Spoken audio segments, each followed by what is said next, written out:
Animal Farm, do George Orwell, nunca foi uma fábula genérica sobre ganância ou desigualdade. Ela é uma crítica direta ao poder concentrado, à traição revolucionária e ao autoritarismo estatal, escrita por alguém que conheceu de perto o socialismo real, inclusive suas burocracias, seus expurgos e sua propaganda.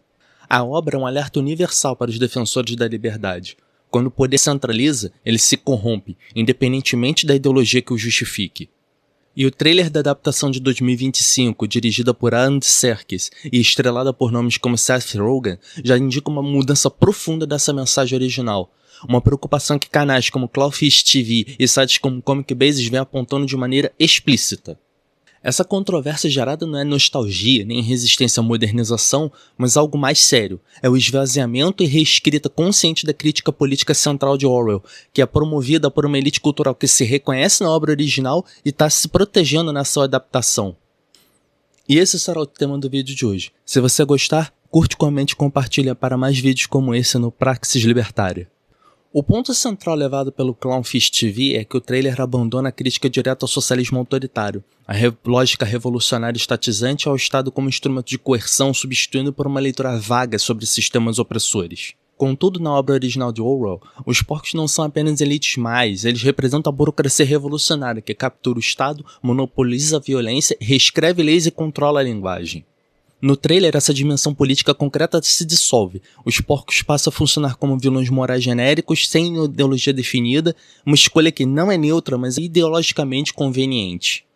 Veículos descrevem a adaptação como atualizada, relevante e conectada a debates contemporâneos sobre desigualdade, exploração e capitalismo tardio, confirmando a crítica feita pelo Clownfish TV, em que a obra deixa de ser uma denúncia ao Estado revolucionário para se tornar uma fábula alinhada a esse discurso cultural dominante, onde o capitalismo surge como vilão implícito, ainda que nunca representado como poder coercitivo real. Sob uma lente libertária, essa inversão é fundamental, em que a versão original de Animal Farm não critica trocas voluntárias, mercados ou propriedade privada. Ela denuncia o monopólio da força, da narrativa e da lei, ou seja, o Estado, exatamente o elemento que desaparece do centro dessa adaptação. Se o trailer transmite algo, é que esta releitura não é apenas ideológica, mas mercadológica. Trata-se de um produto pensado para um público urbano, progressista e mediaticamente protegido em um ecossistema cultural que pune obras que questionem diretamente o estatismo contemporâneo.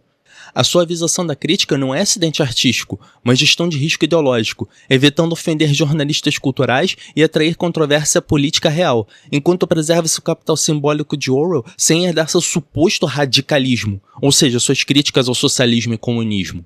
O Comic Basis mostrou a reação negativa de parte do público, classificando a adaptação como uma visão progressista do capitalismo. O ponto central dessa reação não é a rejeição à diversidade ou à estética moderna, mas a percepção de que a mensagem foi reprogramada, descartando como ruído cultural a crítica filosófica, enquanto a mudança ideológica profunda é tratada como simples atualização. O ponto central é que os criadores sabem perfeitamente o que Orwell quis dizer, sabem que a Animal Farm é uma crítica ao socialismo autoritário e ainda assim escolhem conscientemente representá-la como outra coisa. Tanto que os vilões são representados de forma nada sutil, dirigindo um carro lembrando os Cybertrucks da Tesla e donos de conglomerados que fazem uso de tecnologia de ponta ou produzem essa tecnologia. Isso não é interpretação inocente, mas é apropriação simbólica. O prestígio de Orwell é usado para transmitir uma mensagem que ele próprio combateria. Orwell escreveu Animal Farm como crítica direta à inteligência revolucionária, aos burocratas, aos tecnocratas e aos engenheiros sociais que acreditam saber o que é melhor para todos. Ao suavizar essa crítica para se adequar a essa elite cultural contemporânea, da qual Andy Serkis, Seth Rogen e o circuito hollywoodiano fazem parte, a adaptação reproduz exatamente o comportamento que o livro denuncia: reescrever regras, redefinir linguagem e acusar o dissidente de que não entenderam a obra. O próprio Orwell rejeitava explicitamente a infantilização da obra. Em 1947, em carta à educadora Frances B. Clark, que havia perguntado se Animal Farm poderia ser tratado como livro infantil, Orwell respondeu de forma direta que a obra não foi escrita para crianças, mas como uma sátira política com um propósito sério, afirmando que o uso de animais era apenas um recurso literário para tornar a crítica mais clara, e não um convite à leitura ingênua ou pedagógica. Orwell alertava que classificá-la como literatura infantil distorcia seu sentido político central, exatamente o tipo de reinterpretação simplificadora e pseudo-moralizante que esta adaptação promove.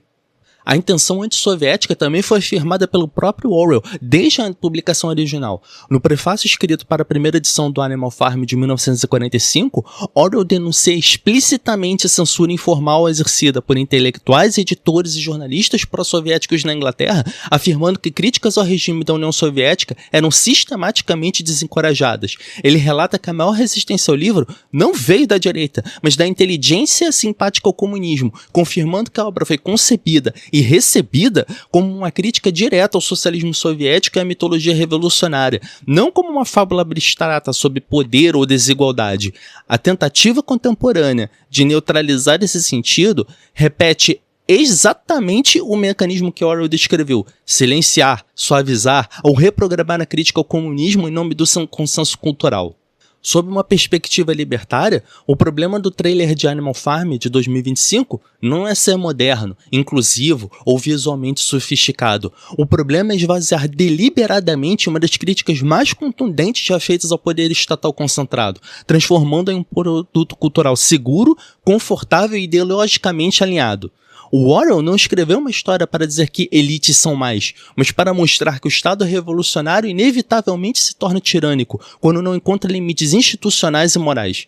Ao evitar essa mensagem, justamente no momento histórico marcado por censura, tecnocracia, vigilância e moralização política, a adaptação falha não apenas como uma releitura de Orwell, mas como um alerta contemporâneo. No fim, a pergunta libertária que o trailer evidencia é a mesma que Orwell colocou no centro da obra. Quem controla o poder quando os porcos passam a controlar tudo, inclusive a história que contamos sobre eles?